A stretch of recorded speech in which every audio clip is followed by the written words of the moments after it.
Hi, everyone. You're listening to the Engineering Politics Podcast.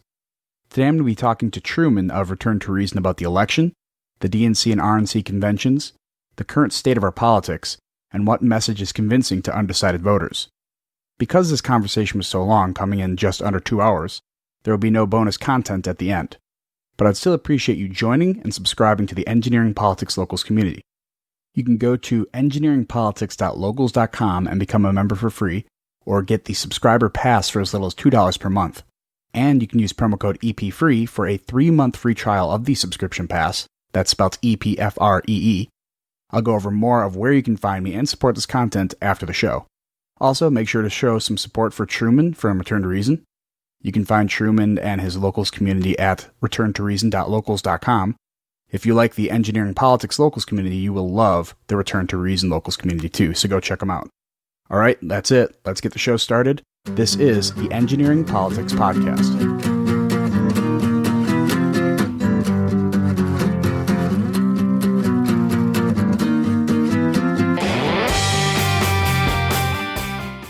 All right, welcome back, everyone. Kevin of Engineering Politics and I are here. We're going to be doing some conversations kind of off the cuff on the political stuff, on the, we do have this thing, Kevin, correct me if I'm wrong. We do have something going on in November, I believe, that is somewhat important, kind of on people's minds, presidential election. Now, who knows if we'll get the results of that election actually in November, which is something we could talk about. But we had kind of alluded at the end of our last conversation that there, were some important, election stuff, kind of contemporary things that we could talk about that also it's not separate from the issues that we've discussed previously in terms of some of the cultural trends, social trends. But, it is worth discussing in and of itself. And so we had decided we were going to have a few conversations just kind of talking about our general thoughts on the election and kind of where things stand. Do you have anything to add to what I just said? Does that sound like an accurate description of what we're going to talk about? Yeah, man. Funny thing, I didn't really start thinking about this in any very, very, very strong detail until you just started talking and seeing where this is going. I mean, we're going in a pretty dangerous direction right now. And this is something we'll get to later in the podcast, but this means a lot. I hate the phrase, this is the most important election of our lifetime, because to me, the next election is always the most important election of your lifetime by definition. Like that's just the way it is. I know people hate it because they're like, everything's important. Well, it's always the next one's important because the last one wasn't very important to us now because it's already done. It's always the next one that, is going to make the difference. And, this one seems to be more true than most of the times, but, I think this has almost little to do with the election and more to do, again, like we talked about the culture and really, what is the feeling of the people leading up to this? And really, we've seen how divided we can get before the 2016 election. We see how divided we get the day after the 2016 election. And, what's going to happen now? I mean, either way this one goes, unless, was that third party libertarian candidate, unless Jo Jorgensen or whatever, unless she wins, which I think it's Jo Jorgensen. Pretty sure it's a silent J. It's like jogging. Okay. Precisely like that. Unless she would win, which would be hilarious. Like I would love that just because I would laugh so hard. But I think that would be the only option, that it's not going to end in a non-legitimacy outrage. So yeah. Again, we'll get into it later, but it's things to think about when we're heading up to November. Absolutely is. Yeah. I mean, the kind of, we can make some, I think when the last time we talked, there's like a few different kind of specific topics we talked about doing in different episodes, covering the election. And one of them was, forget about November 3rd. What does November 4th look like? You said, think about how divided we were the day after the election in 2016. I was mostly just hungover the day after the election in 2016. But as I came to my senses, I did see that there was a little bit of some divisions taking place. And what's funny is in my video that I made about why I'm not, I think it was either my why I'm not a Republican or why I'm not a Democrat video, I actually found some of my old Facebook posts from right before and right after. And I was saying right after the election, if we don't come together now, it's going to be really, really bad. And the words I started using were, I think it's going to be a bloodbath in 2020. Like there's going to be real deal violence in 2020 if we don't come together now. And I was saying that in 2016. And I think that unfortunately that trajectory that you just highlighted is kind of where we're at. But we'll get into that, like you said, at a different point. So kind of our outline here, we wanted to keep it, kind of tight, but just get a general sense of where each of us kind of thinks things are right now in terms of the election. Like whenever you think about the 2020 election, what are the things that you think of are like, here's where I think it kind of stands as it is for the time being. What comes to your mind? How things stand. If we'd have done this podcast 2 weeks ago, how much different do you think it'd be than right now? Pretty different. And that's what really 2 weeks from now, it will be significantly different, or it would be, Yeah. In a way, I kind of hope it is, but hopefully in a more uplifting way. But it's a bit of a comment on just how quickly things change. Progressives really want to progress, and we're progressing very, very quickly right now. So I'm not sure why they're so upset. Maybe some conservatism in their lives might actually help. And we need to maintain a balance between the chaos and order issue. And right now we're not maintaining any sort of balance. It's pure chaos. And this is why we can't regulate ourselves, especially leading up to an important time where we, in this democratic republic, it's one of our most important obligations is to vote on, who's going to be governing us and kind of the personalities and principles that we vote for. And it's a scary time when we're so divided. It's a combination of divided and a combination of, how many of these people have read a history book? And the only thing we shouldn't be divided on is what ideologies not to go to. And we seem to not understand that as well as we thought we should. And, what is it, a failure in education? Is it a failure in our politicians to say, hey, this has been tried before, let's not go down this direction? And now we have a pretty strong influence to pull us in the direction that we've seen in the past in places like Soviet Union, which is scary. And I know it's always a kind of a buzzword for every conservative or Republican to say, let's stay away from socialism, stay away from communism. And, we were made fun of a couple of years ago, but now they're open socialists in the Democratic Party. There's people who stay away from the word communist, but, in their actions, they certainly align with that ideology. There's, I forgot how many days ago it was, maybe even yesterday, but what were they chanting in I don't know if it was Portland, like Death to America. Oakland. Yeah. Oakland. Death to America. Yeah. You think that'd be coming somewhere from a war-torn country in the Middle East, not within our own borders. And that's incredible. To say that's where we're at today is something, again, 2 weeks ago, I wouldn't have believed you, Really? Again, two more weeks from now, and I don't know if I would have believed that far. It is no doubt that some of these people, not your common Democratic voter, but that some of these people openly, they just don't like America, but they're normally smart enough not to say that out loud. Don't say the quiet part out loud has kind of been a political strategy. And, some of these people who aren't in politics, I guess, have less to lose. Unfortunately, they're younger kids who haven't built a career yet. So there's really nothing to lose in their particular case. But, it's really, one of the biggest problems there, I guess, is the type of coverage it gets in the media. The adults in the room are the ones validating this type of stuff.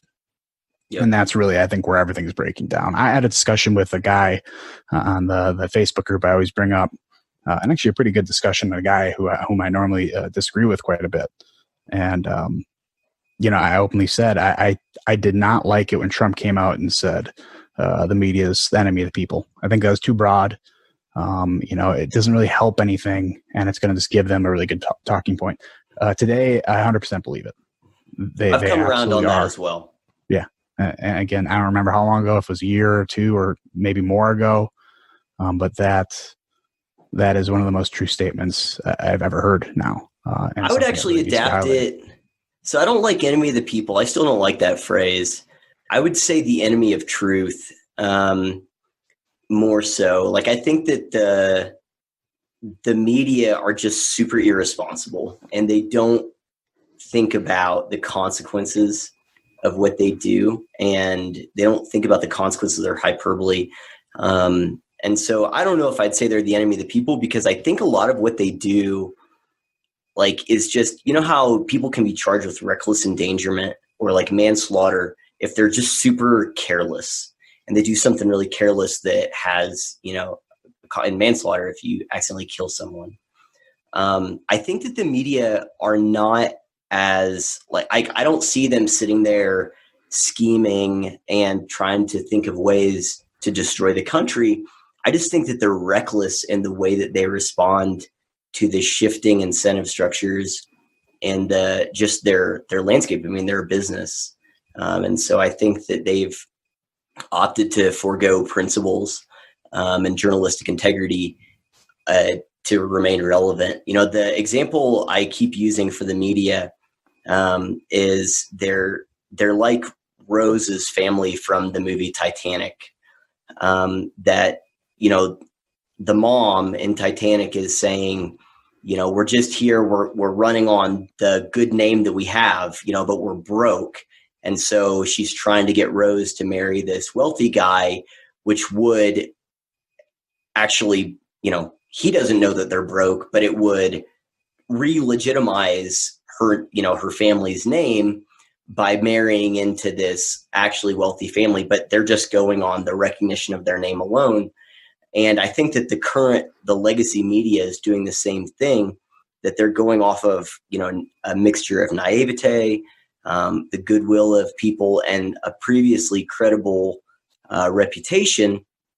And they're trying, and I think that going with the Titanic metaphor, they're being legitimized by people like, by institutions like Facebook and Twitter and YouTube and Google, especially like the Google YouTube thing, whereas, you get the like CNN and NBC and MSNBC and all of those things being propped up as this legitimate news stuff. But if an alternative creator, shows, some image of war, they get their content banned because it violates the terms of service. But if CNN does it, they don't, even though it's the exact same kind of image. And so I think that by being propped up by Twitter and YouTube, particularly, that's the media's version of, Rose trying to marry into a legitimate family, even though they're broke. I think the media is intellectually bankrupt and morally bankrupt in a lot of ways, and they're just seeking to remain legitimate despite that. But to your broader point about the, whether it's the socialism and some of these, the other issues of what's going on with the Democratic Party, whenever I think about what is, where we are and what's going on right now, like, what I think about is that I don't have a good sense of knowing. And this goes to kind of something we've talked about and others have highlighted as well, is just the total lack of trust in our institutions. Like, there is not a poll that I trust. There is not one single institution that I trust. There's not one gatekeeper of, news or information that I trust to give me something that I don't have to, like, sit there and double check, their motives or the content that they're presenting to me. And that's a problem.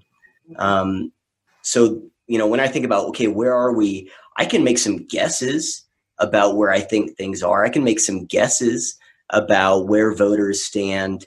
But I have no way of knowing, how well calibrated the inputs I'm using to kind of formulate my guesses or my theories are to actual reality, because we don't have a large, trustworthy media apparatus or just our institutions generally to help us calibrate those things. We don't have that right now. So whenever I think about where are we, I go, that's a good question. It seems like we're in a not good place.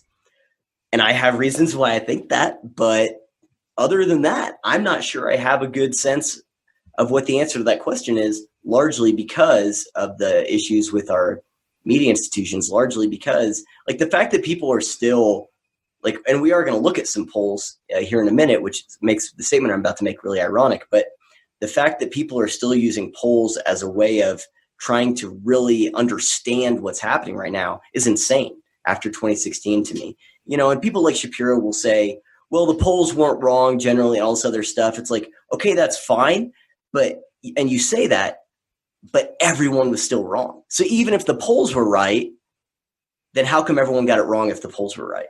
You know what I'm saying? So there's still a big disconnect there that I can't wrap my head around. So I think there's a good comparison with the polls to like a measure of an economy like GDP. Like it's going to give you an answer. It's going to be a decent statistical answer that's going to tell you a little bit of a story, but it's not going to tell you the whole thing. You know, if your GDP is up, your country does not mean your people are hopeful for the future. Yep. And the big problem we ran into, and something like Republicans like myself, conservatives like myself, did not see, we were completely blind to, was sometimes purchasing power and all these econometrics that point in a direction that says we're heading toward prosperity does not mean it provides meaning in people's lives. It does not change the individual narrative. When you see a poll, a lot of the people either, you really got to look into the poll and see, what type of methodology they're using to get their numbers. But again, it doesn't tell you the whole story. Just a voting output by people willing to share that information or a targeted audience, depending on how the polling place asks the question, is not going to tell you the whole story. It's not going to tell you what the individual is feeling.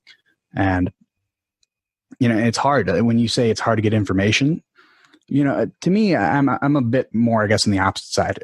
When it comes to video or typical cable news, yes, the worst possible place to find truth is going on to CNN or Fox News. Neither of them you're not going to find much truth in. What I like is going to print, because to print, either they're going to have a whole bunch of source material and links to whatever they're talking about, and if they don't ever go on that website again, because that's not a place you're going to find truth. That's a place you're just going to find opinion. And maybe some of those places are just opinion places, but you can go to CNN.com, look at their source material and see what the real truth is. You can actually look at the trends that they're trying to cherry pick from and see, okay, maybe this isn't exactly how they're interpreting it, but it takes a lot of work. And that's the hard part. It's not even that people aren't willing to do the work. People don't have the time to do the work. And an honest press would do a bit more legwork for them. And that's what they're there for, is to bring out the honest news. They can put some personal spin on it. I have nothing against a bias news anchor. I don't really care that Chris Cuomo is out there, giving his biased opinion. I do have a problem with CNN branding him as an objective news anchor. I do have a problem with his brother coming on the show and them talking about his nose size rather than how many people he's effectively killed by putting, people back in nursing homes. I think it's disgusting how they handled that. But, as a news organization, you need to figure out that balance. So it is kind of hard to gauge where we're at today. And I know I can have my own biased opinion. It's something like, the Jacob Blake thing. I like I've told you, and I know some people know, I grew up just north of Kenosha, Wisconsin. So I'm familiar with the area. I know people in the area. I know people in the police force. And, I think I have a better sense of what's happening in Kenosha. When President Trump came there and Governor Evers said, please don't come to the state of Wisconsin, they were super happy to have Trump come there. Kenosha, Wisconsin, I believe, might have voted for Trump. They're not going to be as liberal as Milwaukee is, because they're south of Milwaukee, but the people there, I think, more relieved than upset. I think you're going to see Wisconsin in the polls start to swing toward Trump. Now, what truth does that give you? I'm not sure. It really depends on what poll you're looking at. It's hard to tell, but the nice thing is from poll to poll, you can at least see trends. Like if the poll was way in Biden's favor and now it's closing up, at least you know where it's trending, but you really don't know where that the end metric's going to land, on election day. And, it's really needing to figure out how to interpret some of this information. And one part I do think that education has failed at is I took an advanced, but even a basic statistics class just because I'm an engineer. So it's something I had to do. But that should be something that everyone has to do in high school. I mean, that should be up front, up there with general English, just because of how analytical our day is today. You need to know how to interpret statistical data so you actually understand what's happening, rather than have someone who's going to be very biased try to explain it to you. I think that's a big fault on the education side. Yeah, there's a problem with statistics generally that's a whole nother thing. I think the question I actually should have led with is, since you're drinking a Bloody Mary, is how do you make your Bloody Marys? What's your preference for Bloody Marys? I like spicy. So what I'm doing now is, I believe it's free plug. I think it's Dr. Love's.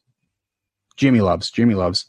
Really, really good Bloody Mary mix. Got chunks in it. I normally don't like consistent stuff that's going to have chunks in it when I'm trying to drink something that's liquid, but the flavor is really, really good with them. I do like a lot of spice, so I'll put, I think, Cholula's in this one. A little bit of Worcestershire sauce. I have my own Bloody Mary spice that's a bit spicy. You'll sprinkle in, and I'll either do it with vodka, which this one's with Tito's, which is my favorite vodka probably, or I'll do a Bloody Maria with tequila, which is also really, really good. Yeah, I don't know if that was supposed to be like a political question. No, it wasn't. I grab it. I used to bartend. I get the thing, and so I like that.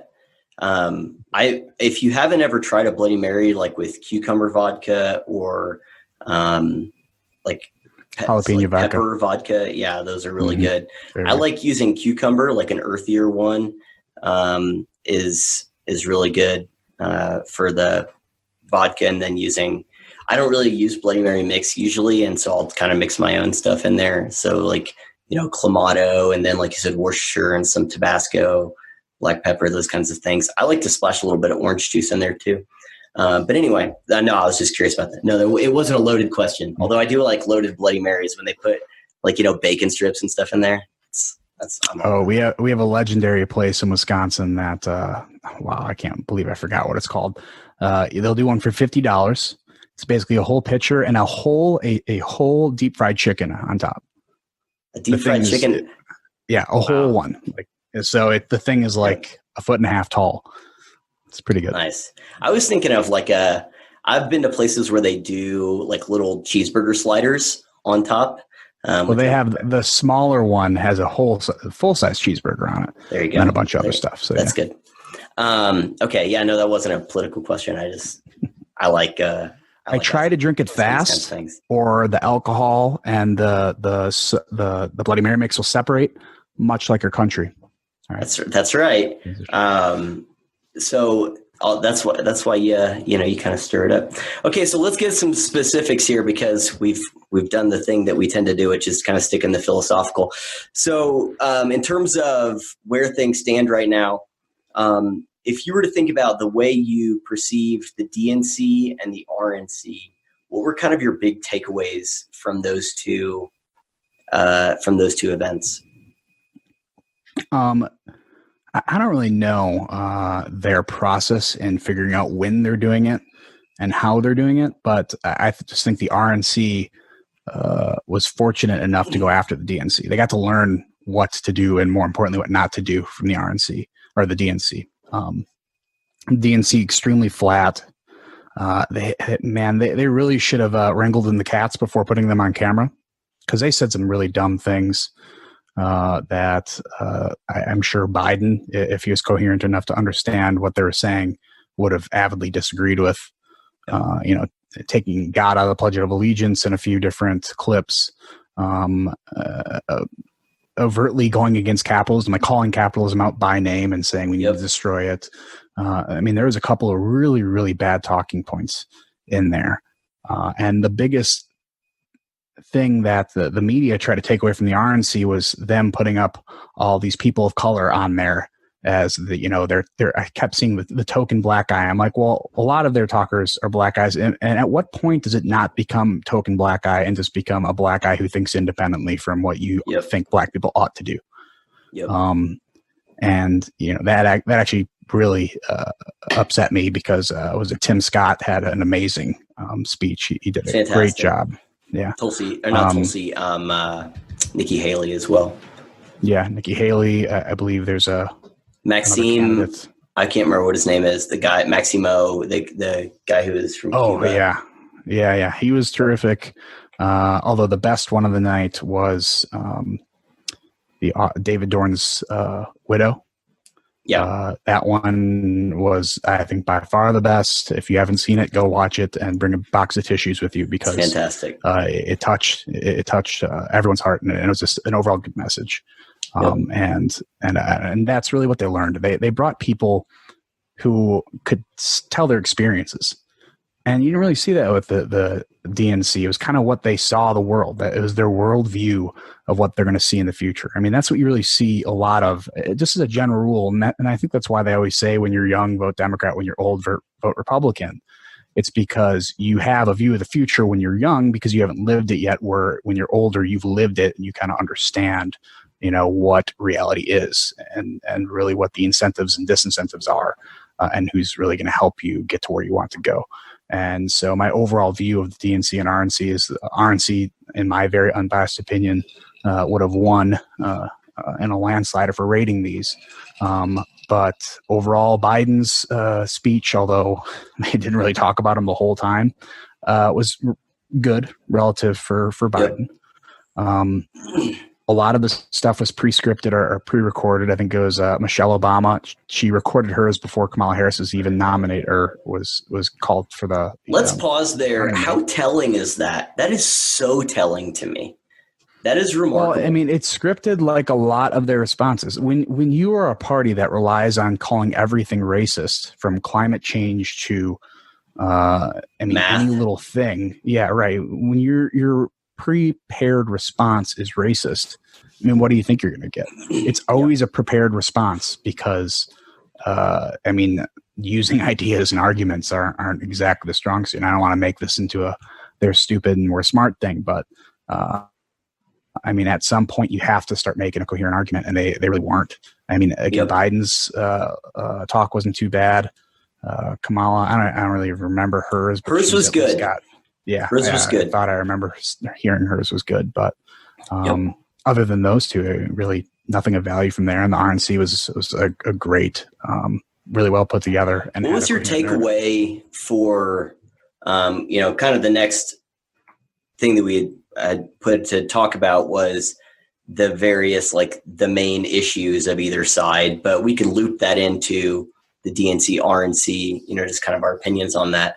What did you see as the main issues that the DNC put forward as, here's what we're running on, and what did you see as the main stuff that the RNC put forward as, here's what we're running on? Well, I guess I'll start with the RNC, because again, their message is much more clear and coherent. Going back to a bit more civility, kind of showing what's happening today with these cities burning, I think is an effective message visually. But as we talked about in previous discussions, it's really the overall cancel culture, calling that out for the absolute devastation it's caused in the fabric of America. I think was probably the most important theme, is to get back to America. I mean, if we're ignoring our principles and saying free speech is not good enough to cover hate speech, and we have to watch what we say, and then certain people can only say things if they're of the right color, and that's not even the case. They're of the right color and of the right ideology. Because again, people like Tim Scott getting called out for being the token black guy when the guy was clearly speaking from the heart and has been pretty consistent his whole political career. So the RNC, going back to let's open up was a big thing. Let's get the economy back going, because it was doing relatively well before everything got shut down.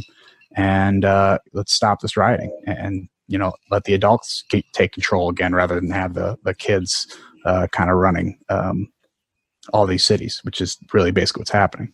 Now, when it comes to the DNC, it was a revolt against that. The picture they're trying to paint, and the only reason they're successful at it is because the media is helping them do it, is painting what we see today as Trump's America, as if this was his end goal. This is what he wanted, was all of this mayhem, even though it's only happening in Democrat-run areas.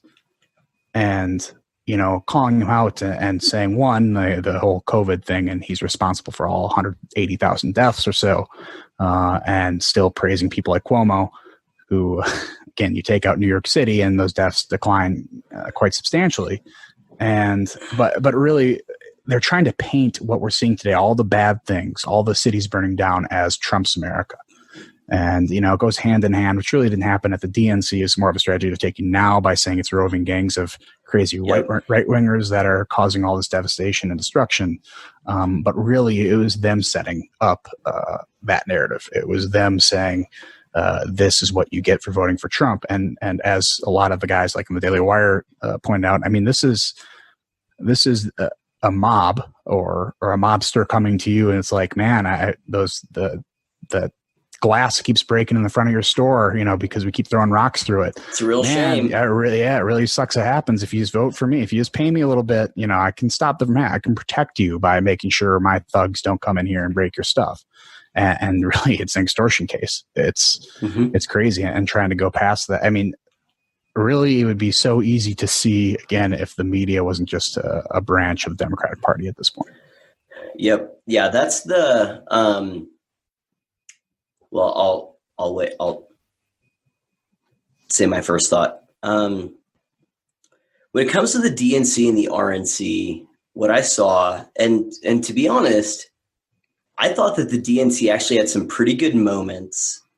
Particularly, I saw a tweet that actually kind of embodied one of the things that I thought, which was someone tweeted, the last night of the DNC didn't convince me to vote for Joe Biden, but it did make me want to be a better dad. And so I thought that they did a good job of highlighting Biden's family. Now, of course, they're not going to talk about Hunter near as much as they'll talk about Beau for obvious reasons. But I did think that that was fairly effective. And like you said, I think that Biden's speech was pretty good. I thought that Kamala Harris's speech was good. And like I mentioned to you, whenever we were talking the other day, she has this moment, and I put this in the video that I did about Kamala Harris specifically, where she says, she's, listing all these grievances and stuff. And then she says, and here's the thing, we can do better. And I'm like, that will resonate with people, because even if people don't have a clear idea of why things are kind of effed up right now, people do have a general sense of, surely we can do better than this. And so I thought that was actually really well delivered. She did a good job. And of course, both Michelle and Barack Obama did a good job. And part of the reason why they did a good job was because, one thing I've learned is that, Barack Obama actually did some pretty divisive stuff, and it was fairly divisive, but he's such a uniquely skilled speaker that he can say divisive things and say things that are really inflammatory in a way where if you don't really understand, then you're going to think he's saying something really great and unifying.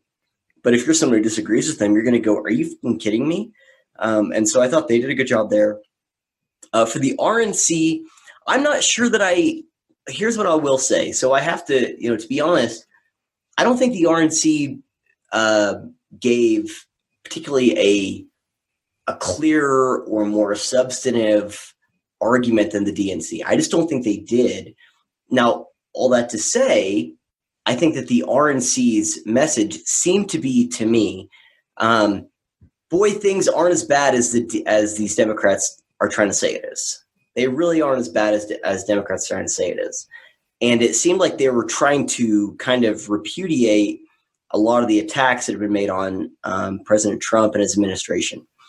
Now, whether or not that's a good strategy or not is up for debate. But if that was the goal, I think they did a good job of doing that as a goal. I think that they did a good job of countering.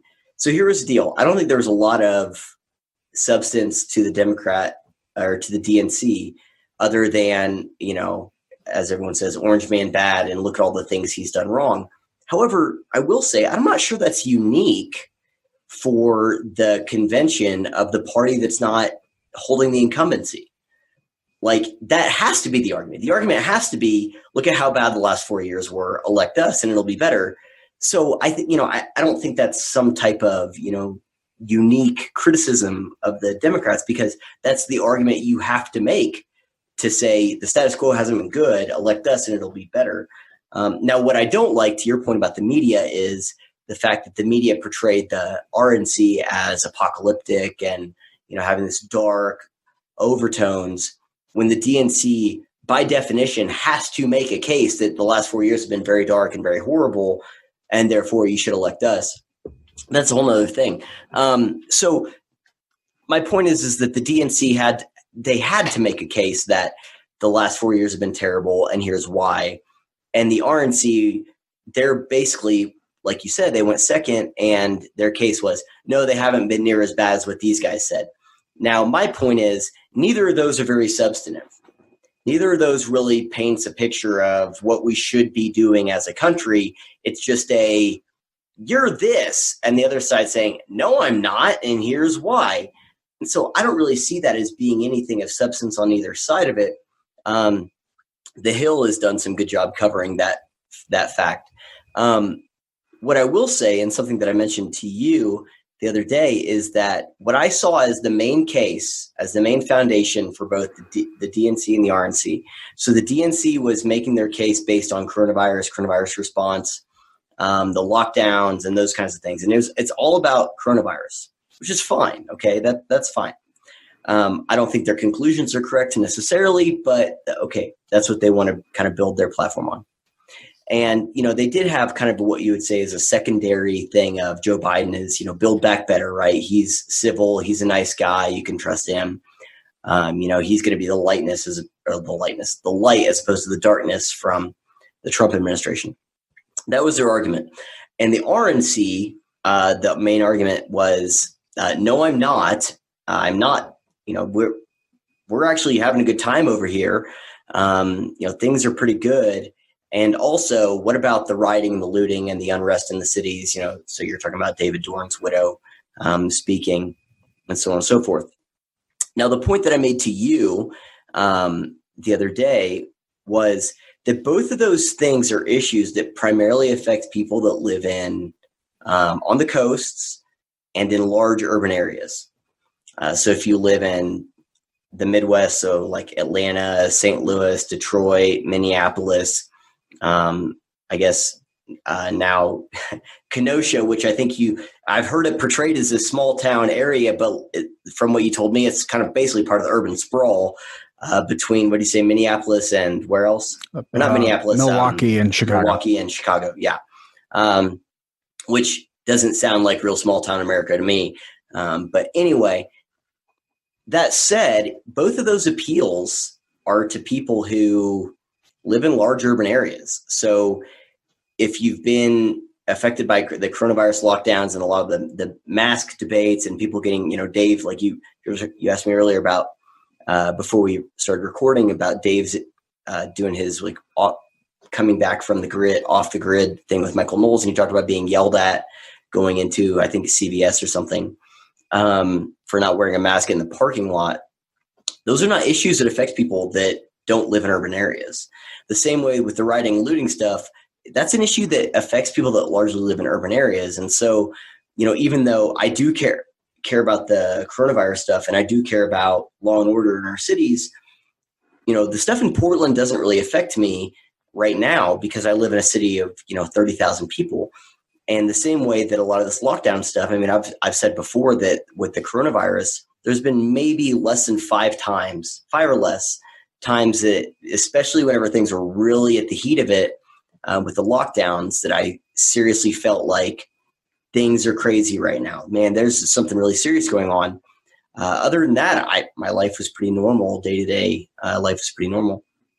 Outside of Walmart putting down lines saying, go this way whenever you go through the aisle. And of course, no one follows that. And, saying you have to wear a mask when you're coming in. Of course, no one follows that. Come on. I know, right? So what a shock. What a shock. And so my main takeaway from the conventions were, I think they both made a decent job or did a decent job of making their appeals. But their appeals were largely to people who live in urban areas and on the coasts. And so whenever you brought up the cancel culture thing, I think that was something that Donald Trump, and I tweeted this out and I put it on my locals and everything, that I think that he gave the single best, and of course he didn't write this, a speechwriter is the one who wrote this, but whoever wrote it was, spot on. He gave one of the single best descriptions. He has amazing speechwriters. Totally. He has totally amazing speechwriters, really good. Yeah. And I think Biden has amazing speechwriters too. I mean, this is why these people are in the profession they're in, because they do a good job. But he gave one of the best descriptions of cancel culture that I've ever heard very succinctly. And my point at the time, whenever I first heard it, what's funny is I heard so many people say the speech was long, his speech was long, it went very long, it was 70 minutes. It didn't feel long to me at the time, to be totally honest. Just like I didn't really get a sense that Biden's was super short until I was told afterwards that it was very short. I didn't get a sense that Trump's was super long until afterwards I was told that it was really long. Neither did I. But whenever he said cancel culture, like what they're trying to do is shame and silence and bully people into saying things they don't believe and to keep them from saying things that they know that are true. I thought that was an amazing description of cancel culture, but that's something that, I think has been on the back burner to these things that is largely appeals to people who live in large metropolitan areas. And so I guess my main point is that I get it from either side, but there seems to be a blind spot on both of their sides where their appeals are largely, so what you would say is maybe the primary appeal on the left is coronavirus, Trump bungled this and all this other stuff. And then also, my secondary thing is I'm a nice guy and maybe that return to normalcy thing from the Biden camp. And I think that should be the foremost thing because the coronavirus stuff, if you live in a rural area, you're not going to be thinking as much about the coronavirus stuff as if you live in New York City, for example. And on the stuff with the RNC, their main thing was look at all the unrest in these blue cities. This is what the Democrats are trying to do. They are catering to all of this radical ideology. And, if you elect them, you're just going to validate all of this unrest. And then kind of the back burner thing is, and also they're responsible for this cancel culture stuff that's trying to bully and shame you into, self-censoring stuff that to be true and to say things to be false. And I think that's a thing where, again, even if you live in a rural area, if you have kids that go to school, that's the thing that affects you. If you have if you work in a corporate environment, that affects you. And so I think that should be on the forefront, just like the left, their appeal of drawing a distinction between Joe Biden and Donald Trump should be there on the forefront. But my main takeaway from either of them is that both of them are making their appeals to people who live in large metropolitan areas. And I think that's a mistake on either side of it. So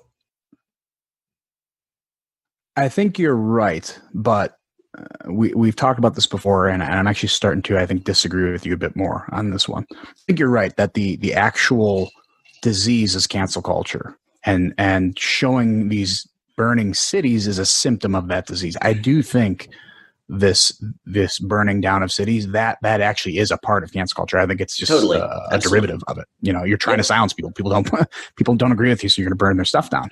I agree.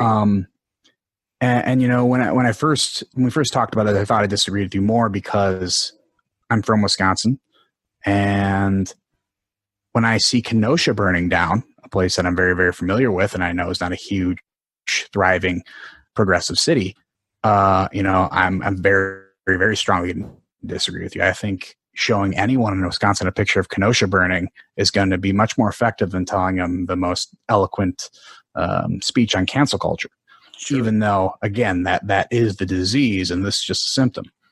Now, when you're talking to people that are away from the coasts and in the Midwest or more rural areas, I don't really even think that people who don't listen to podcasts like this have heard the term cancel culture. I don't think when they send their kids to school and on the agenda for school for this year is teaching them about racism, that they even understand. They're not teaching them about racism. They're teaching them about 1619 racism. They're teaching them revisionist history. I don't think a lot of people get that who are not, like, I'm talking about people who maybe watch CNN a little bit. Low information diet. Exactly. Yeah. Okay. So I actually do think showing them videos of rioting and burning buildings is going to be more effective than talking about cancel culture. When they're that, I think me and you, yes, I think that one thing you tweeted, that the quote you tweeted perfectly summarizes exactly what we should be focusing on. And it's really going to get people like me and you understanding that he understands the idea. At least someone in his administration understands the actual idea. But I don't really know with the rural people if they're gonna see this cancel culture as a real thing. Because again, the problem with culture, same thing with the problem with economy. You can't feel it, you can't touch it. It's there only because people tell you it's there. And then you have people like Charles Blow who come out and say it's not a real thing. And again, it's a lot of the media running cover for it to tell you it's not a real thing. That's going to get your average person being like, I don't know what you mean by cancel culture, but I know what a burning building looks like. So I do think it might be more effective, even though it's not addressing the underlying disease. It's just addressing a symptom. So I think I'm not sure we disagree, because what you're saying is accurate in terms of the how effective it is to see stuff on fire. So I totally agree with you on that. I guess my thinking is anyone who works in any type of corporate environment, big or small, has been subjective to a lot of this diversity, inclusion, and equity training. And the way that it's been ratcheted up, especially over the past, what you might say is maybe, really a few years, but in this past several months, really, anyone that watches the NBA, anyone who watched, the NFL previously, I think does have a general sense that, again, I go back to the polls that were, I think this one was from maybe a month or so ago, where it was somewhere around 2/3 of Americans found themselves self-censoring, found themselves, not saying their beliefs for fear of backlash. And that's 2/3 of Americans. It was a pretty big poll. And so I think that even if so I'm not sure that I disagree with you about how this showing burning things is effective. Of course that's effective. Visuals are very effective. My point is that even if you don't live somewhere where things are burning down, again, about 2/3 of Americans censor themselves. And we're connected via social media. And, we know that Facebook seems to be a largely right-wing space. And so, and the memes get circulated, good, bad, or neutral.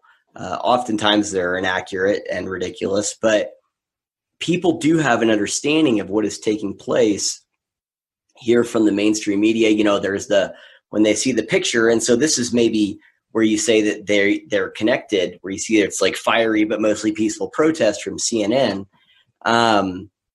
They go, that's fucking crazy right there. Like, obviously, so they see the way things get conflated. They see the stuff going on with language. And again, unless you work for yourself, if you're in education, which is one of the largest public education, one of the largest employers in the country, if you're in any type of corporate environment, you have had some exposure to this.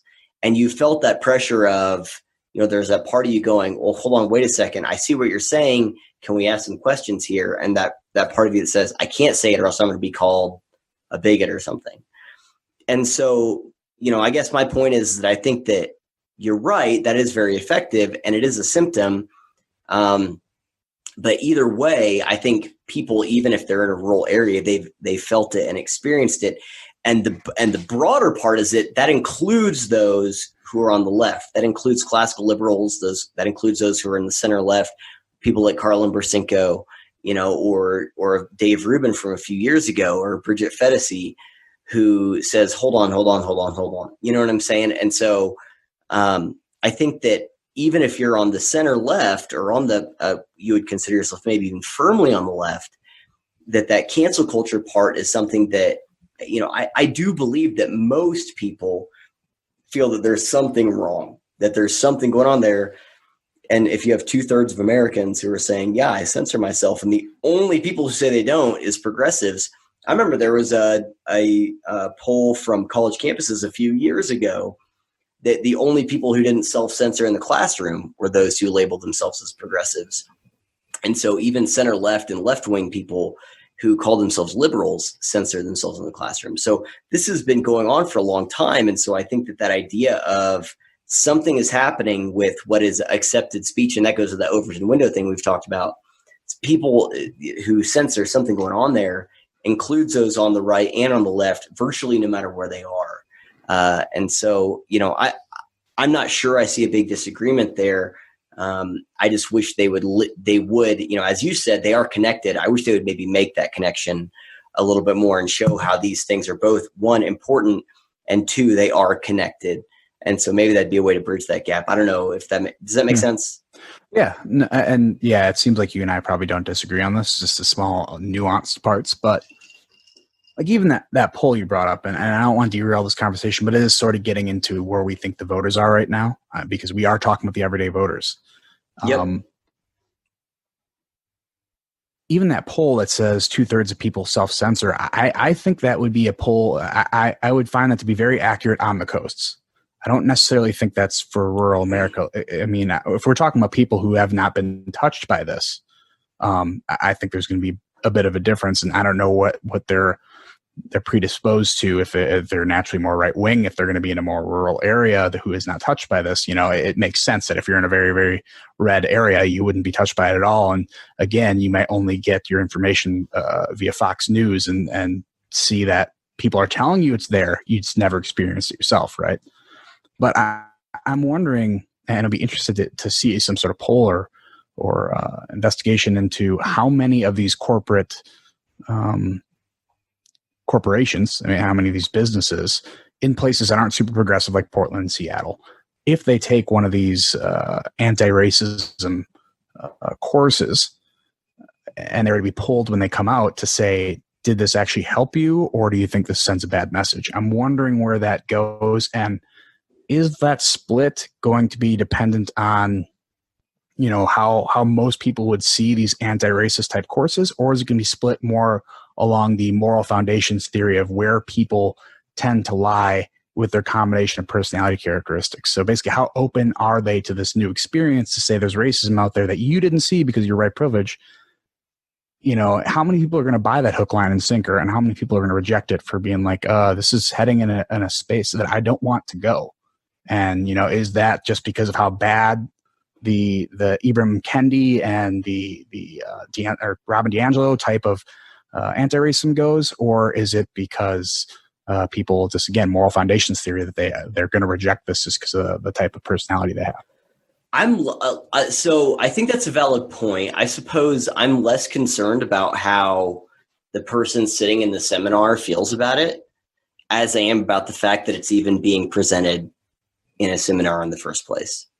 So if I forget which university or business it was that just hired Robin DiAngelo, it was like $20,000 to do a whatever thing. I think it was university. I was going to say it's only $20,000. I know, right? Yeah. Anyway, words coming to my mind. So speaking of self-censorship, but even if 95% of people walk out of that going, well, that was a waste of time. Okay, fine. But you still legitimized it on the higher level. And they can use that to further be legitimized as like, we've been hired, we've spoken here, here, and here. And, it still is part of, when we've talked about before with the hierarchies and the institutions, it still legitimizes it. And so that's what I'm way more concerned with than I am how the average person thinks about it, because the people in charge in that instance thought it was worthwhile spending money on. And so they're going to legitimize it. And what that does is it legitimizes the people like in the HR department, all these other places that really do believe it. And so they can use it to reference back to, well, remember the training we had to enforce those kinds of things within their, various corporate hierarchies at a later point. And so, it does matter if people, attend the trainings and go, well, that was stupid. There's a podcast called like Canceled and Unsubscribed or something like that. I can't remember what it is, but they said they interviewed someone who attended some of this training, and the title of that podcast was what an effing stupid way to talk about a really important issue or something like that. So even if they walk away saying that, they've still legitimized the idea, and they've further emboldened the people, again, in the HR departments and stuff, who really do subscribe to it. So, well, but that's another thing. I mean, if you have something else you want to say to that, that's fine. I do think that we should kind of transition to the DNC, RNC, and then to the media's role and how that stuff is presented. But if you have a thought on what I just said, by all means. Yeah. No, again, it seems like we basically agree on this. We're just, I guess, interpreting in different directions. The reason I would bring it up as not only validating you bringing in and paying $20,000 to bring this person in to feed you nonsense, and that's more of a macroscopic way. In a microscopic way, I mean, the media is slowly feeding this to everyone. Yep. Like, it's reaching a large audience, rather, whether or not the business they work for is paying for someone else to give them that information. It's getting out to them in bits and pieces, and that's kind of what's scary to me. So I'm wondering how many people are buying this hook, line, and sinker, and how many people are seeing it and seeing it for what it is, and being like, oh, this is obviously something that we shouldn't be doing. My guess is very few people are actually buying it, but the problem is, and what we talked about at the end of our last one, when we talked about the hierarchies, is if you don't believe it, that's fine. But if you don't believe it and also you don't oppose it, and you like make it seem like this is widely accepted, then that's just as much, if not more, of a problem, because it's still legitimizing, right? I mean, that's that, silent complicity component. And we talked about in the last one. We don't have to go retread that. But so shifting to the media, the way they have portrayed a lot of this, if you think about the way the DNC and the RNC were portrayed, so this is a lot of what I've been landing on lately has been coming to the way, there's facts, there's what's true, there's what's, we can determine via empiricism, via, actual data, and so on and so forth. And then there's what that low information diet person sees and what they interpret and the way their opinions are formed. So what I saw from the media, so I took screenshots of, so I have, I think, maybe 11 different news apps, I use the term very loosely, on my phone, and I took screenshots of the updates or the notifications I got from these various news apps, NBC, Politico, Associated Press, CNN, Huffington Post, NPR, etc. And the way that they covered the DNC, which is where I think the average person is getting that low information diet person is getting their information. The way they covered the DNC, every night was very electric, and it was so exciting, and it had, whenever Obama was speaking, it was a scathing rebuke of Donald Trump and so on. And the RNC, it was this apocalyptic dark message. CNN fact-checked the RNC every night, whereas whenever they fact-checked the DNC, they did at the very end, and their main point for the DNC fact-checked was, well, people got a little excited and were a little emotional, but the claims they made were largely true. Never mind the fact that Joe Biden's entire campaign was launched on this fine people hoax, which he again articulated in his speech, the fine people hoax. But we're not going to fact-check that. Because we're lying parasites. But either way, the way that these things were covered, I think that we can spend a lot of time, and this is something I see a lot of commentators, particularly in the conservative space, doing, is they'll say, well, here's what the media said, and here's the facts, and here's the facts, and here's some more facts. And my thought is, man, that would be really useful if facts were even remotely relevant to how the average person is getting their information. Facts are nowhere near where the average person is getting their information, especially that low information diet person is getting their information. And so what you have to look at is, okay, what are the facts? That's fine, and you should know what the facts are. But what you need to really look at is, how are the facts, or lack thereof, or the spin or the editorializing of those facts presented to people? And whenever I see this dark apocalyptic thing from the RNC, and how amazing and how spectacular and unifying and all this other stuff, that the DNC did, the facts are not super relevant if the average person is given something that is a spin on those facts. And I can pull up some of those polls and that data to support that if you want, or you can give me your thoughts and then I'll pull it up. I don't care. Yeah, I can give you my thoughts while you're pulling it up if you want. But yeah, the interesting dilemma here is facts don't care about your feelings, but my feelings don't care about your facts. So that's right. You can't rely on one or the other. You're sounding like me. It's something called narrative, and it's the most powerful thing probably in the human condition. So it's something you have to rely on. When it comes to the coverage of it, I follow this really great website. It's called returntoreason.locals.com. And this guy keeps posting all of the clips, like you're saying, of what they're saying during the fact checks. And yeah, it was amazing. How I would describe the DNC, according to the media, is stunning and brave. And how I describe the RNC, according to the media, is divisive and they're liars. So this is correct. That's basically what I saw. I appreciate that plug. At the beginning of this, I was like, what I should have said was we have another Return to Reason and engineering politics collaboration. And I didn't, and I left my part, my locals out of it. And I'm like, that's fine. I don't care. I'm like the worst spokesman for my stuff anyway. So I appreciate you doing that. Oh, that's you? I didn't even know it was you. What the heck? That's right. Actually, the picture from that locals page is probably like 9 years old. So here's the what we have. So this is political polls. So the approval of the convention. So the RNC approval rating was 37%, disapprove 59%, and the DNC approval rating was 52%, disapprove 42%. So if you look at where you have, so the DNC 42 disapprove and the approval of the RNC, you got about a 5% margin here. So you could say these are largely the same groups, right? Now, this is what's fascinating to me. This 37% right here that approved the DNC is absolutely staggering to me because like I said, and I put this in a tweet not that long ago, that I don't think Donald Trump is more or less divisive or hyperbolic than any of his predecessors, really. I don't perceive that from him. He's just covered like he is. And that's where you run into trouble, where it's like there's no positive coverage of Donald Trump or the things he says.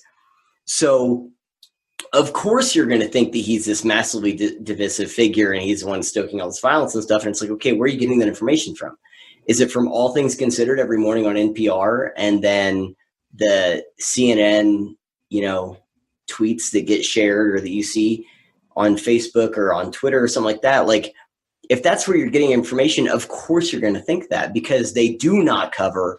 I mean, I go back to, I think that his Mount Rushmore speech for the 4th of July one is the best example outside of maybe the Fine People hoax of how badly the media covers him, because they will, anything positive the guy tries to do, or if he tries to be unifying, they will spin it or just ignore the positive stuff. And so that's 37%, only 37 approved the RNC versus DNC. I mean, that's a 15% difference, which is pretty fascinating here. And even this disparity here is pretty interesting to me as well.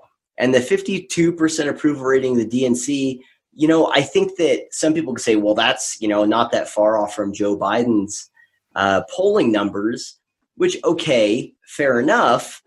But again, where do you get this 37% where Trump is polling it somewhere between 43 and 46%? And so this is really fascinating to me. And this is about independent voters. And this here is the other part. So percentage of Americans who watched any of and then you have the DNC and the RNC. And of all Americans, you have 48% watch the RNC and 50% watch the DNC. Now, how could you have an opinion of either of those things if you didn't watch it? Well, where are you getting your information from? CNN, NBC, NPR, so on and so forth. So this is informed by this, right? This is informed by this. And to be clear, it's not 50% of all Americans. This is 50% of the people who answered this poll watched it, right? Correct. Yeah. So, of course, man. Yeah. I just want to make sure everyone knows. Which going to Joe Rogan's, his joke is polls are unreliable because, you're only getting information from the type of person who answers polls. But what I thought was interesting is here that didn't get covered. So this is from September 1st, so just yesterday, that Trump is polling plus 20 or 28% among Black voters and 41% among Hispanics. Now, Hispanics tend to have a little bit more of a conservative streak in them than Black voters. But this 28% is pretty fascinating here because, as is commonly cited and is, statistically accurate, if a Republican got 12, 13% of the Black vote, they win. They win the election, right? Because you're getting about 90, 95% going for Democrats. So Trump's polling at 28% among Black voters as of yesterday. That's been fairly consistent too among different polls. That's the highest I've seen it. I've seen it. Actually, that's not true. I've seen it at 30% a little while back. But the average, I tend to see it is at about maybe somewhere between 10 and 18% is where I tend to see it. 28% is really fascinating. And you have to wonder if that's not from people who are watching, CNN and NBC and NPR, but who are looking around in the inner cities, because that's where you find the majority of Black voters, and going, oh, everything's on fire, and my mayor's a Democrat, and they're blaming this on Donald Trump, and I have an IQ above 10, so I know that can't possibly, doesn't make any sense whatsoever. And so that's where they're seeing that. If this percentage holds out, like I said earlier, polls are pointless and stupid. That percentage cuts in half, you'll be fine. That's an excellent point, Kevin. If that percentage even cuts in half, he wins, right? Nationally, he wins. So anyway, let's talk about now. First off, so that's the media stuff, and that kind of feeds into the next point about the debates and some kind of predictions we might make there. Do you have anything you want to add to that first? Any thoughts on some of these numbers for the RNC, DNC stuff, or the stuff among Black and Hispanic voters before we go on? Yeah. I don't know as much about the RNC, DNC. Who the heck knows really who's answering that and what kind of questions they're asked, or, what lens are they seeing these through? Because I did my best to watch both, or have at least streaming in the background as much as I could while I was working, so I didn't get everything, but I got the gist of it. Something I would avidly disagree with you on is Michelle and President Obama's speech. I think Michelle, her speech was the worst out of all of them. I think hers was actually transparently bad. And Obama, he's got a facade that helps him out a little bit, but both the messages I think were awful. Although I'm getting coming from a conservative side. Now, when it comes to the Black vote, I thought it's low information diet. Low information diet person is not going to see them as transparently bad. Yeah. That's all I'm saying. Well, yeah. So I'll agree with you there. So we don't have to spend another hour on it, because I think we could. But yeah, the share of the Black vote has been pretty consistently high, and no one looks at this, which is insane. And according to this poll, Biden thinks 28% of Black people aren't Black people, so that's pretty insane. And then against among Hispanics, it's always gonna be higher, basically because Cubans vote down the line pretty much Republican, and if they don't, they're not Cuban. But the reason they do that is because they come from where? Cuba. If you know anything about Cuban history, you're probably going to vote conservative. And it's just the facts. But yeah, it's interesting. Again, you can't always rely on polls, but even seeing the stuff again cut in half, that's pretty crazy. That's a very large share. So it's we're seeing something we haven't seen ever. I was saying a long time, but almost ever. So it'll be interesting to see how it shows up in November. One of the reasons why I have such an issue with the polls and with with everything really, but so we talk about cancel culture and stuff like that. And one thing I've thought for a while is, I think I might have mentioned this with you. I can't remember, but who is more silenced, or who is more pressured to go along with the narrative than a Black conservative right now? Forget about a white, white male, straight white male, and a Christian straight white male. Oh my gosh. But imagine being a Black conservative and how much pressure there is to go along with something that you might not agree with. I mean, I imagine it has to be enormous. So we don't know how accurate these polls are. But we do know that, like you said, and I think that's an excellent observation, if this was even cut in half, Trump wins. So anyway, okay, so on to the debates, and let's just talk about that for a second, and then we can close it out there. So the debates, well, first what I'll say is, as I pulled up this Yahoo News thing, I've heard, you mentioned the Daily Wire earlier, I've heard Jeremy Boring, and I believe there's one other, who said there is no way there's going to be any debates between Trump and Biden, and they've been saying that for a while. And my thought for a while has been, you're crazy if Biden refuses to. So I think there is something to the argument that if he, for some reason, decided not to, the media would find ways to support that decision. I think that's a fair analysis. I don't think it'd be very effective, though, in that case. Because I don't think there's any person at this point in time who hasn't at least heard the idea that Joe Biden is declining mentally. And if he refuses to do any debates, I think that will substantiate that claim for people, even if the media is doing their damnedest to run interference there. But my point that I've been, like I mentioned to you before we started, since about April, whenever he was the pretty obvious nominee, the presumptive nominee, as they say, is that, they will have debates, but they will find a way to tilt it in their favor. And my point has been for a while now that they will just live fact check the debates. But before we get to that part, here's their schedule for the debate. So they are scheduled. So it looks like they are going to happen, which I think they will. And again, I can get into the ways in which I think that the media will try to mitigate any advantage Trump has here.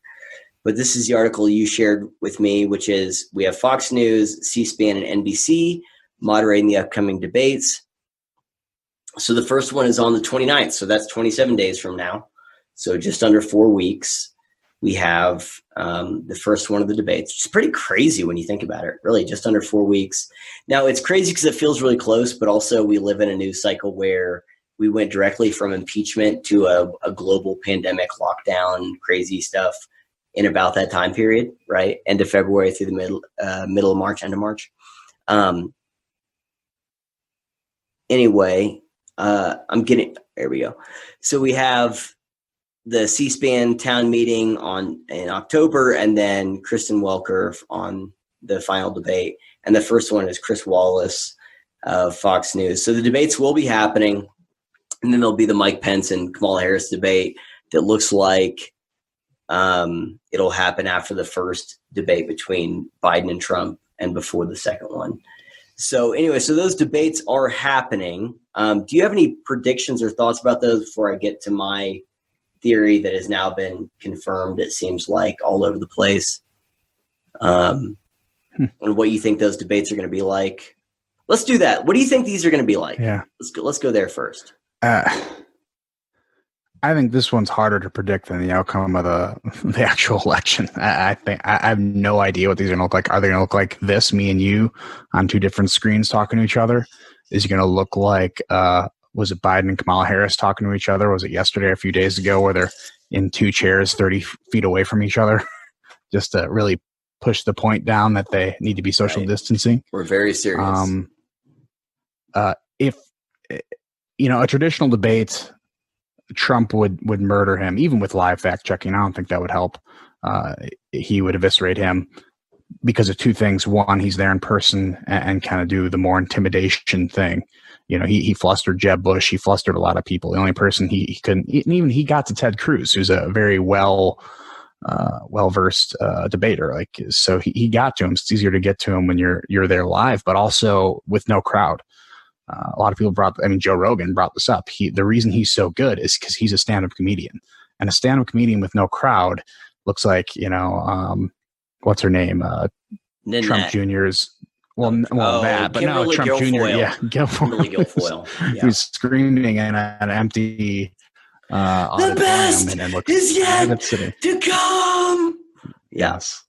But without those two elements, if this is a Zoom meeting like the DNC, I wouldn't be surprised if Biden's stuff's pre-recorded.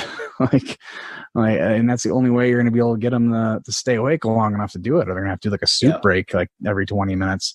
But I really don't know what this looks like. If it's a live debate, again, I don't remember if we talked about before we started this recording or at the beginning, can CNN stream something that's on a Fox News debate?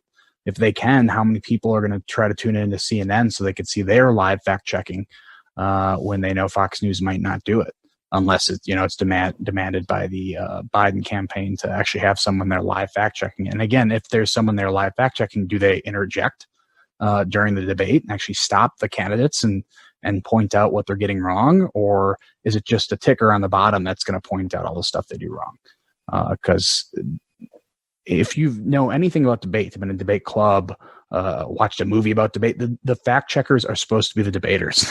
That is what you're there for. You prepare for a debate to live. That's that facts part, man. You're bringing facts in, right? And that's not super relevant. There is no more compelling feeling fact, whatever you want to call it, than someone getting called out on stage in real time by the opposing debater for a fact they got wrong. You want to win a debate. You find something that they're getting wrong. You have a statistic and the source cited in your head, because you can prepare for the stuff you're going to know what the other person's talking about. If Trump doesn't know exactly what Biden's going to say, I would say more so than what Biden knows he's going to say, he's doing something wrong. And if you can live fact check in real time right there, that's how you win hearts and minds. It's a fact, but that's something that would fluster the other guy and really swing momentum in a debate. So if he could do that and freely without the need of a third party fact checker, that's how you win. But Trump is not Ted Cruz. He's not going to have this library of facts in his head, so that's going to be the problem. Well, he does remember those things, it seems like. Now, what I'll say about those debates is, first off, like I said, it was back in April whenever I first said they will find a way. And man, I have this friend who is really smart and gets this stuff, and he is way more charitable to the mainstream media than I am. But my point has been they blame themselves. The news media, the big tech, blame themselves in a lot of ways for Trump's election. And we've seen the way everything from Brett Kavanaugh to impeachment to coronavirus has been dishonestly covered. And so I look at that pattern and I go, okay, no part of me says they're going to rein it in now at 0 hour as the polls are tightening.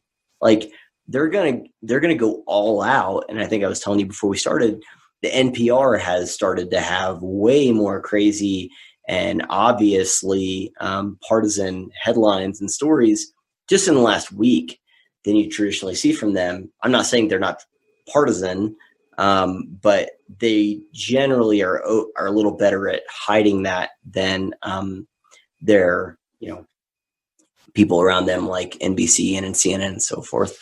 But my point is that they will find a way. So life finds a way, as Ian Malcolm says in Jurassic Park. Propaganda and narrative find a way. And so the fact checking to me is, I think there's a few ways they do this. One is the moderator is the one asking the questions, right? And so if you just ask questions that you can look back and say, every single time so-and-so has been asked this question, this is the kind of answer they gave, then you just have the fact check response ready to go, right? Like you ask the questions in a way where you know what they're going to say. And so then you have whatever spin on the statistics, as you mentioned earlier, or whatever, prepared ahead of time.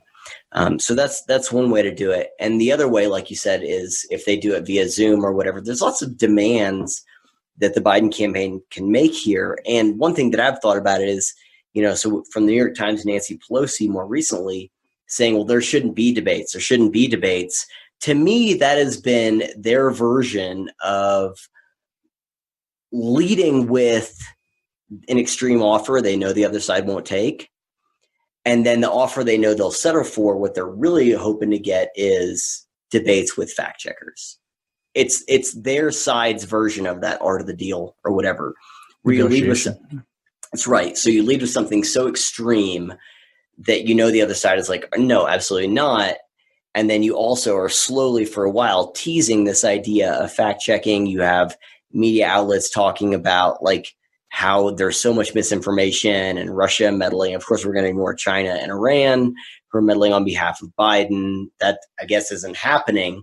I mean, I would love to see a poll of the average American who knows. Let's do a thing where you have A, B, and C, which countries are meddling on behalf of which candidate, who's going to actually even know that Iran and China are meddling. And then on the other hand, or the next point is, well, it's racist to bring those up. Russians look like white people, so it's not. No, that's true, and and you're right, and that is very racist, and it is what it is. Unless they're trying to get into Harvard. That's right. That's right. That's a whole nother, man. I had a conversation about that earlier today. Okay, it doesn't matter. Anyway, but my point is that they will find a way to undermine because people know, because as soon as Biden was the presumptive nominee, and this is why I was saying this back in April, they were saying, well, here's all the stuff and here's all the things going in his favor. And then there's other people on the other side, on the right, saying, yeah, but with the debates. And my point was, if you think that they are not going to find a way, like they're going to be so biased and so like propaganda, disinformation all this time. And then when the debates come out, they're going to go, okay, we'll let that be fair game. You're out of your fucking mind. That is the most delusional proposition I could ever fathom, that they're going to lie about Brett Kavanaugh. They're going to lie about coronavirus stuff. They're going to lie about the Mount Rushmore speech, all this other stuff, and the fine people, and so on and so forth. They're going to lie about the riots and stuff in cities. And then whenever it's time for the debates, they're going to go, yeah, hands off. Fair game, right, guys? Right. We're not going to, that's so insane to me. And so they will live fact check this. So I'm going to do a screen share here really fast, which I did have earlier. Okay. So that was the moderators one. So I just Googled fact check 2020 debates. And what we have is, I'm going to refresh that. Okay. So from 5 hours ago, we have Forbes, we have whatever pointer is. Here's how it would work if they live fact checked it, just like whenever CNN ran, here's what defunding the police would look like, legitimizing some, absolutely insane proposition. Anyway, and then we have NBC, we have factcheck.org, which is very reliable. And we did have one from The Hill, which seems to not be at the top here anymore. Look at this. You see this? Remember that? Yeah, CNN, New York Times, WAPO. Yeah, The Hill is like this is where The Hill was. One down. Biden rejects. That's really crazy. The Hill is no crazy right-wing website. Absolutely not. It is more in the middle than these guys. So for those of you that don't know, so this is actually pretty interesting to do a quick sidebar on. Before we got started, Kevin and I were, preparing, pulling up these tabs and everything. And I had searched for this and I got, these various results. And below the Forbes one, where we now see NBC 12, is where the Hill's article was about Biden calling for that. It's now gone. Now, fortunately, I'm actually going to go down. Kevin, if you're cool with this, I want to see if it's on the second page at least. PBS, AP, PolitiFact. See, I'm not seeing it, man. Here we go. This is from October 2019 from NPR. So that's fascinating. So this was the article from The Hill that had, so I remember this. This is crazy to remember this. So the amount of shares on this was 12,009 whenever we first looked at it a couple hours ago, about an hour and a half ago. And now it's went up to 24,224, yet it's nowhere to be found on Google search here. So this is its own thing that I think will be worth looking into and trying to figure out why it's not there, because it was right where this is. But the point is that Biden has now called for live fact checks with Trump So what we have here is, he says, what I'd love to have is a crawler at the bottom of the screen, a fact checker as we speak. If we really wanted to do something, I think it would make a great debate if everything both of us said was instantly fact checked. Biden acknowledged the idea may not be feasible before adding that he planned to use the debates to lay out as clearly as I can what I think we have to do to bring this country back. Now, Biden can't lay out anything clearly outside of his preference for creamy peanut butter over crunchy. But either way, this is what I was saying back in April, that they were going to find a way, and they've been laying the groundwork of no debates. And, really, if you think about what has come out of the Biden campaign, it has been really just a response to the idea of no debates. And then this. So there's that leading with a lot of people are saying, don't have debates. And, I understand what they're saying because of all the lies and stuff coming out of this administration. But really, what I think I'd be okay with, I guess we could debate as long as we had live fact checks. Which of course, I think historically the fact checker is people at PolitiFact and factcheck.org. If you go back to 2010s, 2008, I remember using those when I was getting my undergrad in political science, that they were generally fairly reliable. But where they're at now, of course, is in a different place. I'm really interested in the fact that this has doubled in its amount of shares, and it's nowhere to be found on the first 2 Google pages. But that's a whole nother thing. But my point is my predictions about the debates is that because the mainstream media knows, the legacy media, I like the term legacy better than mainstream, because the legacy media knows that this is a place where Trump will shine, as you mentioned, and everyone knows. They're going to find a way to remove that advantage from him. And the way to do that is with these live fact checks. And he can memorize all the stats and everything he wants. They're still going to find a way to word those questions to direct him to. And let's say you even have a moderator that is not antagonistic towards Trump. Okay, so let's go there. I'm not saying I believe that, but let's say that's the case. That moderator is not the one who kind of came up with the questions. Right? So you can still have the moderator asking questions in good faith from the moderator standpoint. And then you have the network using the crawler or people fact checking and stuff live, the questions that were asked, even if the moderator asked it in good faith. Not that I trust the NBC moderator to ask things in good faith. Although, in all fairness, I do need to check into this person's reputation to see if, maybe they're not as partisan as I think, although I highly doubt it. Kristen Welker, and I'm interested. I'm going to look up the Vegas odds on the over/under, probably like 30 minutes before he says she's bleeding out of her or wherever. Oh, we're talking about with look at this. So that the shares went up 29,203 since in the very small time period that we checked it. So anyway, keep going. Oh no, that was all I was going to bring up. But really, honestly, I would be interested into. I don't know if we can live stream it and play a drinking game every time a new fact check pops up. How wasted do you think it'd be at the end?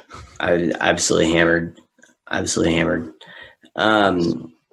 So that's my point about the debates is that, I think that going back, so let's go back to the very beginning and we can kind of close it out here as when we talked about our general sense of things. My point is that there's no institutions that I trust, right? And so I have guesses, I have predictions, I have thoughts, but I have no way to calibrate those to reality from one particular source. I have to, stitch things together. And my general thought is that we have seen, and I don't know if you saw this, but Facebook updated their terms of service, and it's going to go into effect October 1st. And you can't get a clear picture of what they're changing compared to what used to be in effect. So I want to do some research on that. But we've seen since about last year in 2019 from YouTube and Twitter, and then now Facebook, where they're laying the groundwork for preventing, or I guess, for some type of censorship on their platforms for various ideas they disagree with. And so, again, I go back to my point is that I don't know. So it's what, Nassim Taleb calls via negativa, which is where you do addition by subtraction, remove everything isn't applicable, and what you have left is what is applicable. And so here's what I do know is the idea that the media, the legacy media, and a lot of our gatekeepers online, primarily Twitter and Google via YouTube. People forget that YouTube is a Google company. But if what I know for certain is there's no way they're going to pump the brakes now on their attempts to undermine this president and their campaign and so forth, I can remove the idea that they won't try to find a way to do it, right? So like I said earlier, propaganda finds a way. If I know that they're going to try, and people could say, well, that's a faulty assumption to start with. I mean, that is my starting assumption. And if I'm wrong, I would love to see counter evidence, and that's fine. I'm open to that. But my starting assumption is they have legitimized things that are not true. They have platformed and elevated things that are not true and tried to suppress anything that could be positive about this administration.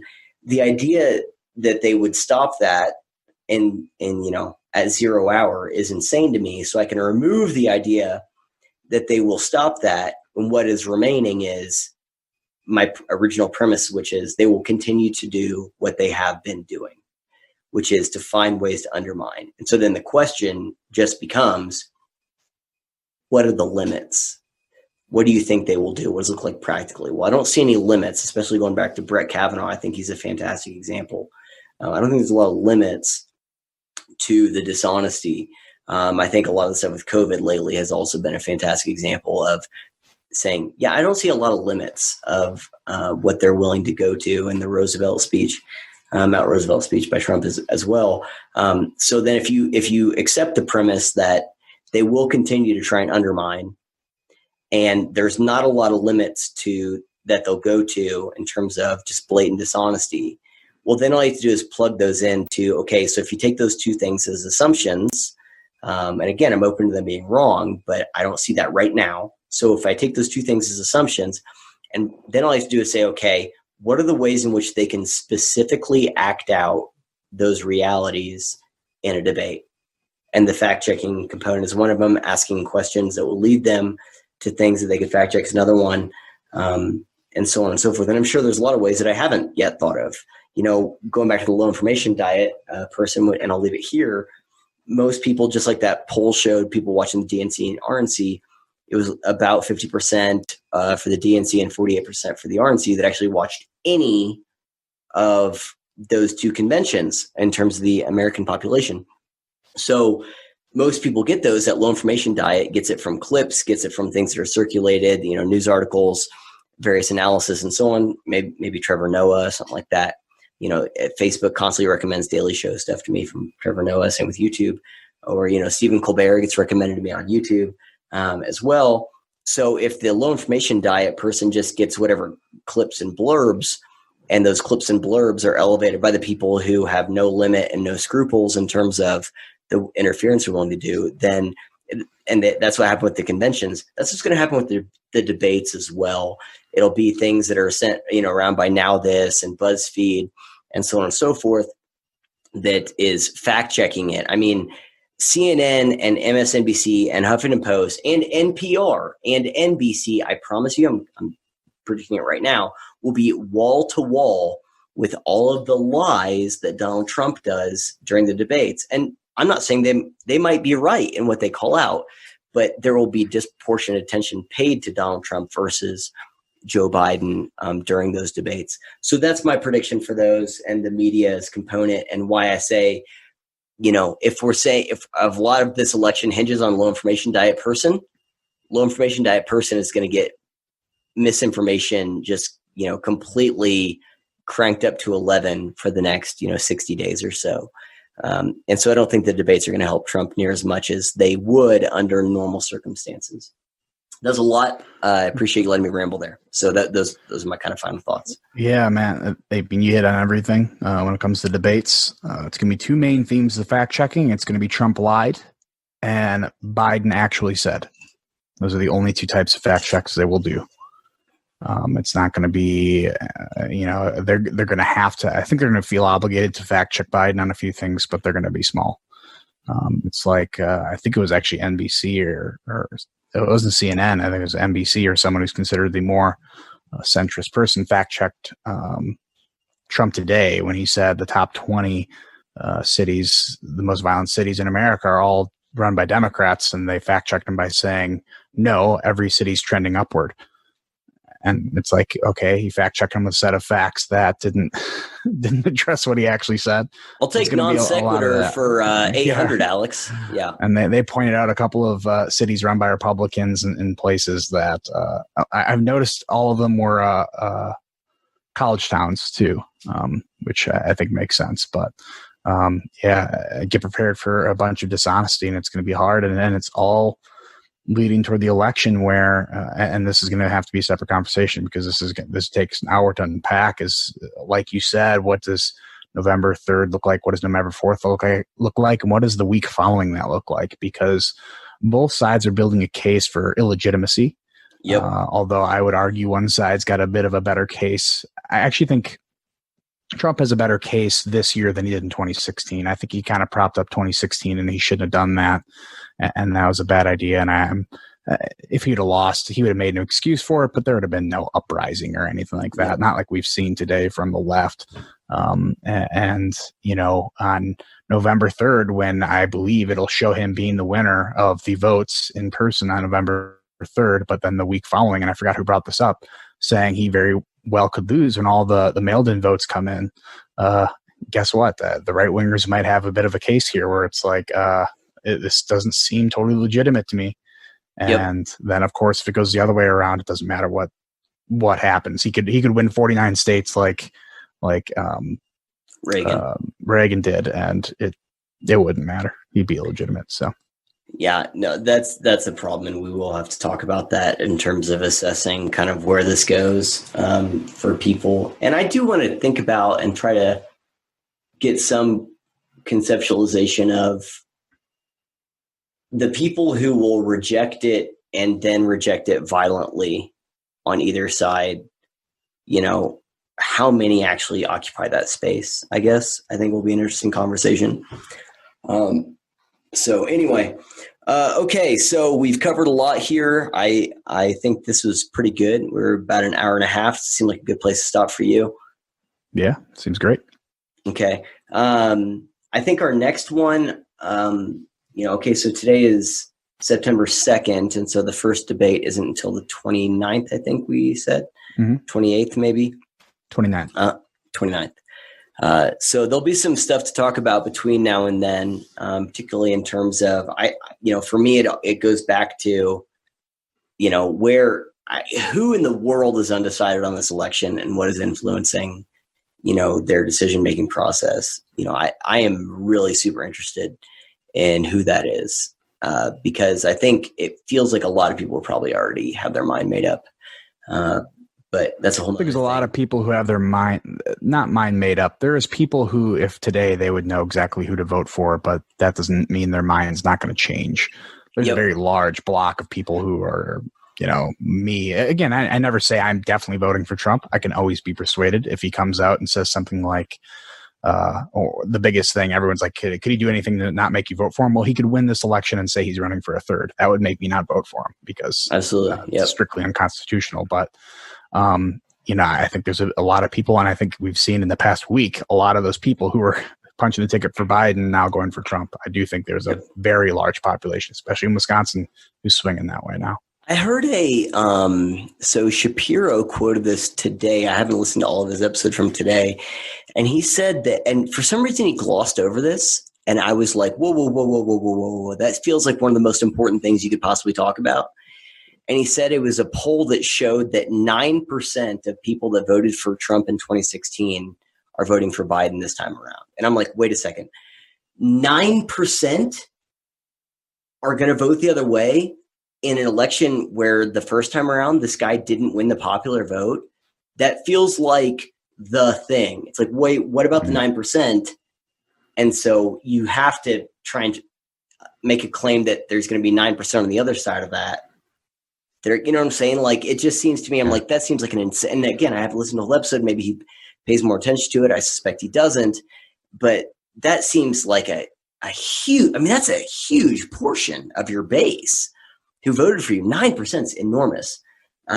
So those are the kinds of things that I want to try and look at and go, okay, well, what caused, and what I've heard people like Dave Rubin say is, you know, if you voted for Donald Trump the first time around, I don't see a whole lot of people going for Biden. Well, if that one poll is correct, that's freaking 9% of people that are going to turn on going for Biden. It's not 1%. It's not 2%. It's 9%. So that's an enormous percentage. So, you know, again, I at least want to look at that and what are the factors there, because that seems way more important to me than a lot of this other stuff. So we can delve into that. We can delve into some of the polls and how meaningless they are. And again, what's driving them, the certain issues. You know, so the type of person who is not as keyed into maybe coronavirus or the stuff in the rioting and looting, you know, for them, it's probably just, you know, economics and maybe some of that cancel culture. You know, maybe I'm overvaluing the cancel culture thing, and maybe it's just economics. I don't know. That does play into the coronavirus stuff for a lot of people as well. So anyway, there's a lot to discuss. This feels like a good place to end it. Kevin, do you have any final thoughts before we close it out? No, I am excited. I don't know if excited is the right word, but I'm interested to see how this conversation will be different a week from now. Seriously, man, the news cycle is, you know, one thing I think left and right can agree on is 2020 is approximately 20 years long. It feels like, I mean, it is the news cycle. Again, I go back to, hey, remember there was an impeachment this year? And no one's even talking about it. They didn't even talk about the RNC. Like, Trump forgot about it, which is astounding. Maybe that's the best case to make for, you know, those on the left saying that he is mentally incapable, because he didn't even seem to remember that they did an impeachment, which I have a whole nother thought about, where if he wins, that I think there's maybe 3 or 4 issues that they will try to immediately impeach him on. If he wins, especially if they win the Senate, that it'll be game over for him. But that's a whole other thing. Okay, so if this kind of thing you're interested in, please, first off, check out Kevin's stuff over at Engineering Politics. So engineeringpolitics.locals.com is a place where you've got a community. Kevin has been doing these masochistic book reviews of Ibram X. Kendi's How to Be an Anti-Racist, and I guess he's going to do Robin DiAngelo if he has any fortitude whatsoever left after that. By fortitude, I mean sanity. He's going to be doing that, I think, as well. He's on YouTube at Engineering Politics, on Twitter at ENG_politics. You can follow him there. Same on ThinkSpot, Engineering Politics, and he has his own website, engineeringpolitics.com, I believe. Kevin, have I left anything out in terms of where people can connect with you and your content? No, other than Parler and some of the small third-party social media sites. But, okay, so if you're a neo-Nazi and you want to check him out on Parler, which is, that's from on Gab. What I understand, Gab. I was going to say, for the media I've been reliably informed that Parler and Gab are where you go if you're a neo-Nazi, and there's no one on those places that are operating in good faith. So if you want to do that, you can go check him out there. So Gab's close. Gab is pretty close. I wouldn't know. I stay away from those things where I'm like, you know, Parler's not bad at all, but okay. But, yeah. I believe that. Yeah. I mean, that's fine. I've been seeing more attention paid to this QAnon stuff, which seems completely insane to me in a lot of ways. So I'm wondering how long it takes before, you know, QAnon becomes the new alt-right moniker, you know, where they say go to Parler and Gab. That's where all the QAnon people are, as opposed to the alt-right, you know, white supremacists. So I'm wondering if those will become synonymous. Anyway, so you can check them out there. I would highly recommend that. For my end, you can go to returntoreason.locals.com. Follow me on Twitter. That's at My Mundane Mind. YouTube, Return to Reason. Again, ThinkSpot, Medium. I've got some articles there you can check out. Both Kevin and I have these communities on Locals. That'd be the first place I think either of us would direct you to, because we're building communities, people are having conversation. Super duper interesting. So I'd go check that out. And we will, I guess, continue this conversation. Like you said, we'll see what the news cycle is going to be like next week. I'm really excited to see what both President Trump and Joe Biden have to say about the inevitable alien invasion or a meteor coming towards Earth, or, you know, whatever the next thing that 2020 has to throw at us is, because I'm sure it will be extraordinary. Would you agree? You always say it can't get worse, but it can. It absolutely can. Yeah. So, all right, I'm going to stop recording there, and we'll check you next time. Peace. All right, there it is. I hope you enjoyed that conversation. Make sure to join the Return to Reason Locals community and show Truman some support. You can go to returntoreason.locals.com to support his locals community, and you can also find him on ThinkSpot and YouTube by searching Return to Reason. And you can also find him on Twitter at MyMundaneMind. And as I said at the beginning of the show, I want to take a quick moment to share different ways you can help support this content. There are a few easy ways to do this. You can follow me on Twitter at ENG_politics. You can give me a follow on Parler at Engineering Politics. You can join the Facebook group named Engineering Politics, where I share and discuss content with the Facebook community. You can also subscribe to my video channel on YouTube under the channel name Engineering Politics, where you can find the video version of each podcast. I'm also active on ThinkSpot, which is a discourse-generating application that promotes intelligent and honest conversations while discouraging the trolling and nonsense found on most social media platforms. You can find all of my podcasts and videos on there as well.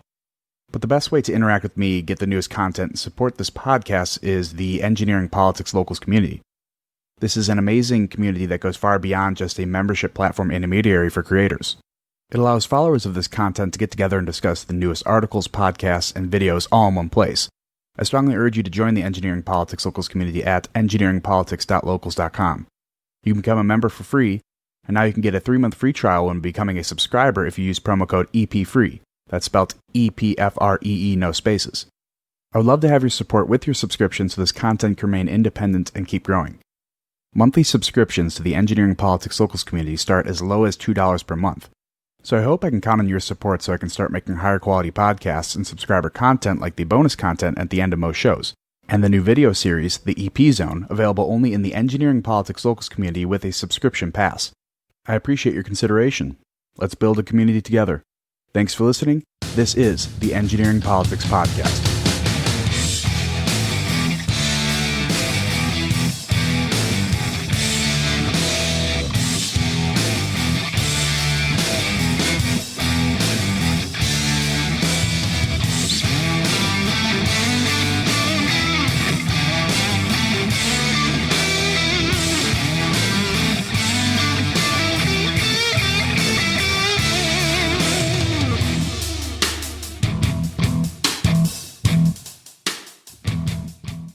None of the persons, podcasts, books, or other references other than engineering politics used in this work directly reflect my ideas and/or personal beliefs, nor should they be held accountable for anything said during this podcast.